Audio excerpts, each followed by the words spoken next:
Hello everybody, my name is Russ, and today we're going to talk about the kidney.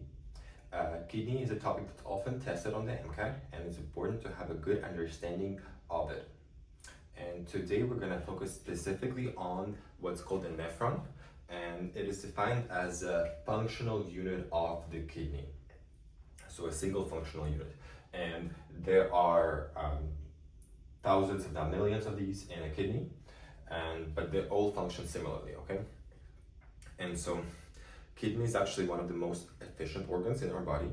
And in a clinical setting, oftentimes when patients do come in with symptoms of kidney failure, a lot of the kidney has already failed just because it's able to overcompensate for the non-functioning part of it for a really long time before you start experiencing symptoms.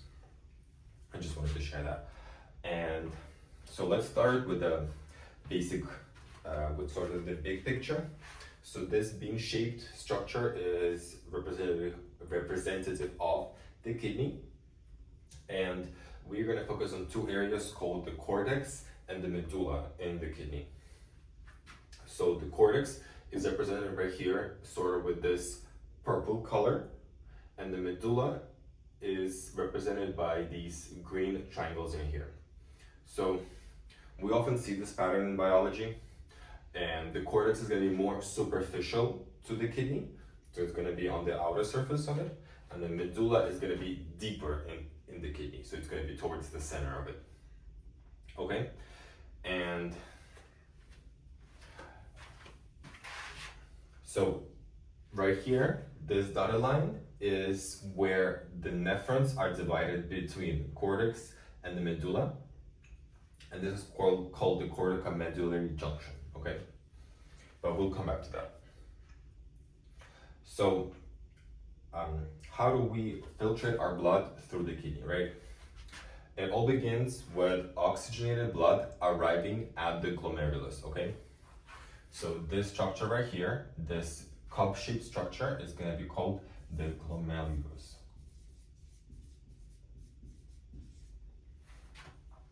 And so blood arrives through arteries, moving from oxygenated blood is moving from the heart to the kidney through renal arteries.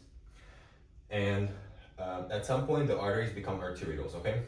And so once the blood is arriving at the glomerulus, it's going to arrive through the afferent arterioles, okay? So it means that it's moving towards a structure. In this case, it's going to be the glomerulus. And the leading structure is going to be the efferent arterioles. Okay? So that's when the blood is leaving the glomerulus. So what happens in the glomerulus itself? So as you can see in my representation right here, there's a network of arterioles that sort of becomes a ball, and the cup-shaped structure of the glomerulus is hugging it. Okay, and so in this part right here, there are specialized pores in the walls of the arteries, in the epithelial tissue, which allow certain things to move out into glomerulus. And so at the beginning right here, we are going to excrete everything that can pass into the glomerulus. So things that we want to excrete, and also things that we want to keep eventually, okay? And so that's going to be things like water, it's going to be things like ions, glucose, amino acids, and urea. Obviously like drugs, toxins, things that we want to push out, ions, like protons, hydrogen ions, and then ammonia, okay? And so things like red blood cells and fully formed proteins are too big to move through those pores, and that's why they are going to stay in the arterioles, and they're going to move towards the efferent arterioles. And that is sort of, it makes sense, right? Because if you have blood in your urine, there's something wrong. There's a disease there or some kind, right? I like to think about it if you would centrifuge a blood sample. So the blood separates into the clear portion and red blood cells at the bottom, right? So the clear portion essentially is what gets pushed out. So we're pushing out everything, okay? So that's glomerulus. The afferent arterioles become eventually this really a dense network of capillaries, and so they're going to be surrounding the whole of nephron. Okay, so these right here are going to be capillaries. After the glomerulus, the next structure in the nephron is going to be the proximal convoluted tubule. So right here I drew sort of a wavy line, right? But it is more convoluted inside of the body, but it's just a representation. And so this portion right here is going to be proximal convoluted tubule, or PCT, okay? And so proximal means that it's closer. We're referring to the beginning of the nephron, so which was the glomerulus, and it's a convoluted tubule. And so this is where most of our reabsorption of filtrate happens, okay? So we're gonna reabsorb things like glucose, amino acids. We do wanna keep that. We're gonna reabsorb ions like sodium and chloride, and then we're also gonna reabsorb water right here. And maybe about 65% of reabsorption of water happens right here. So this is a very important part of the nephron, right? Also ions like bicarbonate are going to be reabsorbed here as well. And then as we move down through the proximal convoluted tubule, we're going to enter this loop right here, okay? And so this is this part together. It's going to be called the loop of Henle, okay? Together. So the descending limb and the ascending limb together create the loop of Henle. But like I mentioned right now, we can also break it apart into the descending limb. So this is going to be the first portion where the filtrate moves down, and this is where we enter the medulla, okay? So loop of Henle is in the medulla of the kidney. So we're gonna move down, and then once the filtrate moves back up, this is gonna be the ascending limb of the loop of Henle, okay? So ascending,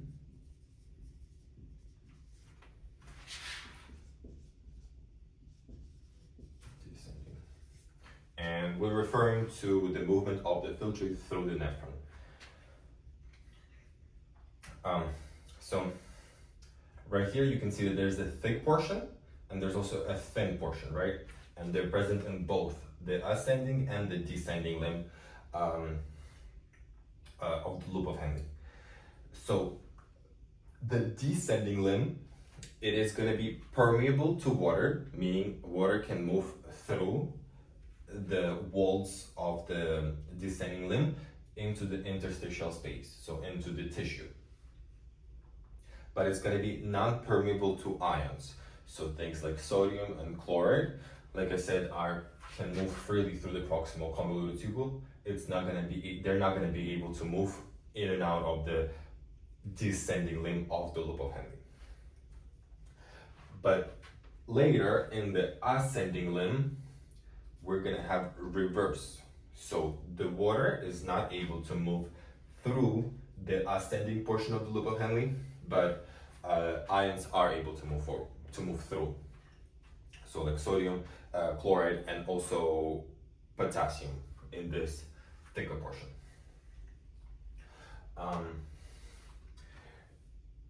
So what does this mean for us? We are trying to reabsorb water after we have excreted it into the glomerulus, right? So we want to keep, if not all, at least most of the water, right? And we're going to do that through osmosis. So right here in the descending portion of the limb, water is going to move out through osmosis. So we know from osmosis that water is going to follow the side where there is a higher concentration of solute, right? And so the ascending limb is going to allow us to create that gradient. So once sodium moves out from over here into the interstitial space, sodium and then maybe chloride ions, or maybe as well potassium. So once it moves out, the concentration of solute is going to increase over here. Once the concentration of solute increases here, water from the descending limb is going to move to the area that has that increased concentration. Okay? So that's the very important part about this, okay? So remember, descending limb and ascending limb, they sort of work together and they do opposite functions. In the ascending limb, the thin portion of the ascending limb, it's gonna have a passive transport of these ions, okay? So over here, it's just gonna be a diffusion of ions through the walls, just due to the gradient. Because we have pushed all of the ions from the blood into the glomerulus, there's a high concentration of ions, and even though we absorbed some of them right here, we're still most likely going to have a high concentration of ions in this portion of the ascending limb than we do have in the interstitial space. And so that's just going to allow them to move through. But in the thicker portion of the ascending limb, we're going to have active transport of those same ions. And this gives the body the ability to regulate how much water is being reabsorbed and how much water is being excreted. So using active transport, we can stimulate a certain gradient of the ions in the interstitial space.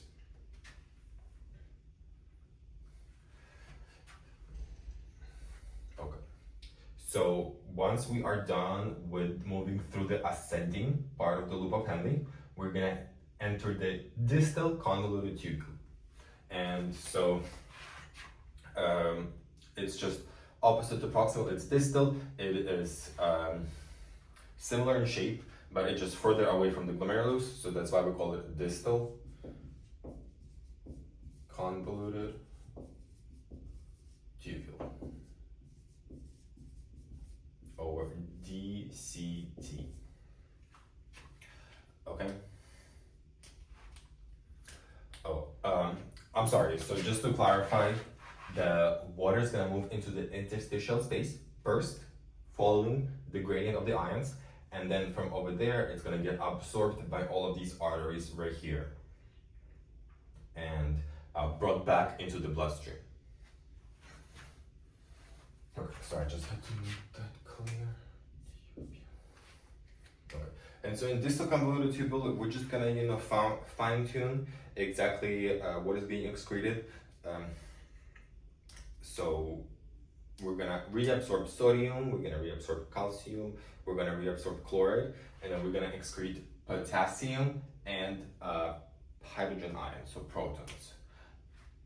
Okay, so we're gonna reabsorb. So we're gonna bring back into the tissue sodium, chlorine, and calcium, and then we're gonna keep in here hydrogen ions and potassium. Not a lot of reabsorption happens right here, but still, we can use this to sort of just make sure we really do keep everything that we want to keep. And then, so the distal convoluted tubule, it's gonna merge into the collecting duct. So this is the last portion of the nephron, and this is what's going to lead to the renal pelvis, into the kidney, and then eventually to the bladder to be excreted. So we're gonna exit right here. And so this is gonna be the collecting duct. And over here, this is the last part where we can reabsorb some more water. But in the collecting duct, we're gonna have ADH, so an anti-diuretic hormone, act on this part of the nephron.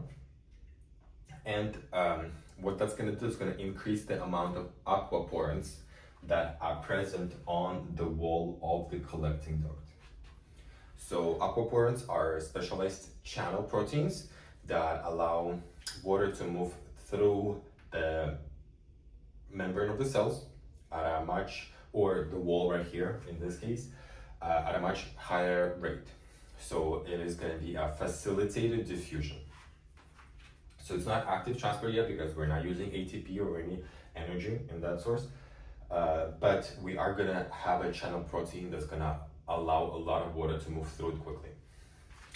So ADH, or antidiuretic hormone, is going to upregulate the amount of aquaporins.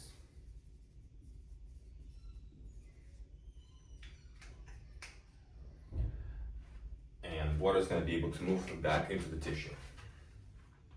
And so coming back to sort of the loop of Henle and the proximal convoluted tubule, like I said, water moves from the tubules into the interstitial space, and then it moves into the capillaries.